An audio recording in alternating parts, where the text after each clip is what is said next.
નમસ્કાર દોસ્તો, આજે આ વિડીયો અમે બનાવ્યો છે બોબિન કેસ રિપેર કેવી રીતે કરવું। બોબિન કેસ મતલબ આ ડબ્બી જે આપણે મશીનના શટલની અંદર જે ડબ્બી ચડાવવી, દોરો ભરીને બોબિન ચડાવી ને પછી આ ડબ્બી જે ચડાવી તેને રિપેર કેવી રીતે કરવી। ઘણા બધા જનરલ લોકોને આ બધો પ્રશ્ન હોય જ છે કે આને રિપેર કેવી રીતે કરવી, કારણ કે બધા પછી માર્કેટમાંથી નવી લઈ આવતા હોય, પણ હું આજે તમને તેને રિપેર કેવી રીતે કરવી તે સમજાવીશ અને કઈ રીતે કેટલું સેટિંગ રાખવું તેનું તે બધું ડિટેલમાં આ વિડીયોમાં સમજાવું છું। હવે આપણે જોઈએ આ જે બોબિન કેસ છે ડબ્બી, ઘણા બધા લોકો આને ડબ્બી કે, અમુક લોકોને ખબર હોય તે બોબિન કેસ આને કે। હવે આ જે છે તે ડબ્બી ખરાબ છે, જો એકદમ સહેલાઈથી દોરો બહાર આવી જાય છે, જરીક નોર્મલ જ ખાલી અટકે છે। એટલે કે તમારે એવું હોય કે જો અહીંયાથી આ દોરો ખેંચો, સાવ ફ્રી દોરો આવે એટલે તમારે મશીનમાં સિલાઈ ખરાબ આવે, નીચે લૂક આવશે, સાવ ઘૂંસળા સિલાઈ આવશે। જ્યારે આવી રીતે હાવ ફ્રી દોરો નીકળતો હોય ત્યારે થોડોક દોરો ટાઈટ આવવો જોઈએ।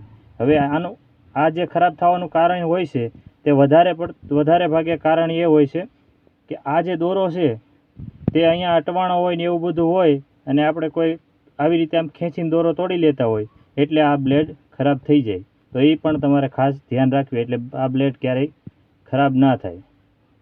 હવે આ બ્લેડને બદલવી કેવી રીતે? માર્કેટમાંથી એની બ્લેડ મળી જશે, બ્લેડ જો તમે બદલી નાખો તો પણ ઝડપથી રિપેર થઈ જાય। અને કદાચ તમારી પાસે બ્લેડ ના હોય ને આની આ બ્લેડ થોડોક ટાઈમ માટે રોડવવી હોય, તમારે કામ ચલાવવું હોય તો તેને થોડીક અમથી સેટ કરી શકો છો, તે હું ખોલીને બતાવી દઉં। સૌથી પહેલાં આ બે બોલ, આ જે નાના સ્ક્રૂ છે તે ખોલવાના। ધ્યાન રાખવી આ સ્ક્રૂ ખોવાઈ ના જાય, કારણ કે બહુ નાના હોય છે, જો ખોવાઈ ગયા તો પછી તમારી પાસે આવા સ્ક્રૂ હોય નહીં અને ગમે ત્યાં તમારે મશીન રિપેરની દુકાન હોય ત્યાં લેવા જવા પડશે। અને અમે ઓલ ટોટલ બધા મશીન રિપેર કરીએ છીએ, સ્ટીમ આયરન રિપેર કરીએ છીએ, ઘણી બધી આઇટમ રિપેર બધું સર્વિસ કામ કરીએ છીએ, અને ઓલ આઇટમ રાખીએ પણ છીએ। તો તમારે કોઈને કાંઈ પણ વસ્તુ જોઈએ તો અમારી શોપ પર મળી જશે। અમારી બે શોપ છે, એક સિલાઈ મશીનની છે સ્પેશિયલ ને એક ટેલરિંગ મટીરિયલ્સની છે, જેમાં બધી આઇટમ રાખીએ છીએ અને હોલસેલ એન્ડ રિટેલ ડીલ કરીએ છીએ। હવે આપણે આ બે જે અહીંયા સ્ક્રૂ હતા તે ખોલી નાખ્યા, ત્યારબાદ આ પટ્ટી આવી રીતે આમાંથી જુદી પડી જશે। હવે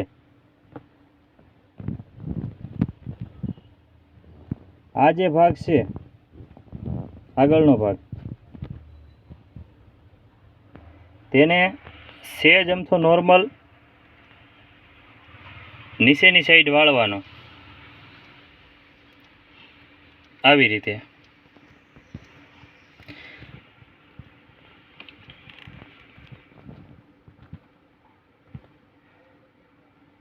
ત્યાર પછી એને આપણે ફરીથી ફિટ કરીને જોઈ લઈએ।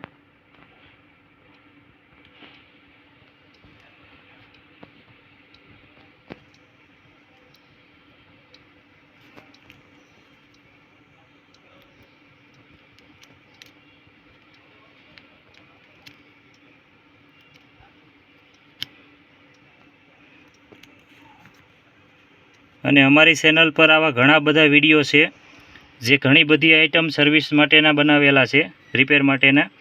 તો અમારી ચેનલને સબસ્ક્રાઈબ કરી લેજો અને ચેનલ પર વિઝિટ કરજો, માટે તમારા કામના ઘણા બધા વિડીયો છે, માટે ચેનલ જોઈ લેજો।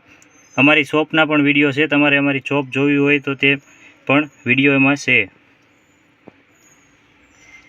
ઘણું બધું નવું જાણવા મળશે, ઘણું બધું શીખવા મળશે, તમે તમારી રીતે જ તમારું મશીન ઘણું બધું રિપેર કરી શકશો, તેવા ઘણા બધા વિડીયો છે અમારી ચેનલ પર, અને હજી ઘણા બધા વિડીયો આવી જ રીતે આવ્યા રાખશે।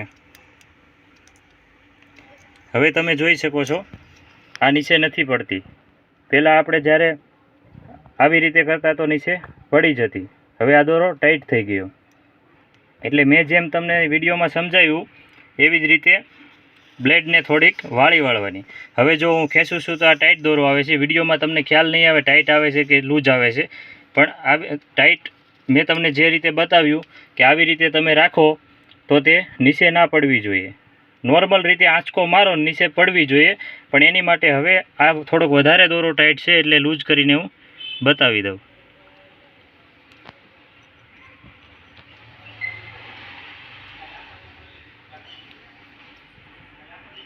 જુઓ, આ થોડી હાલશે. હવે આટલી તમે આંચકો મારો ને થોડીક નીચે ઉતરે એટલો દોરો નોર્મલી ટાઈટ આવવો જોઈએ. એટલે એ પ્રમાણે તમારે આ બોલને ટાઈટ કરવાનો. જો ઢીલો કરવો, જો લૂઝ કરવો હોય દોરો તો આને લૂઝ કરવાનો, અને ટાઈટ કરવો હોય દોરો તો આને ટાઈટ કરવાનો. આ જે મોટો બોલ રહ્યો એ, આ નાનો બોલ જે છે એને તમારે કમ્પ્લેટ ફિટ જ કરી વાળવાનો, બીજું કાંઈ કરવાનું નથી.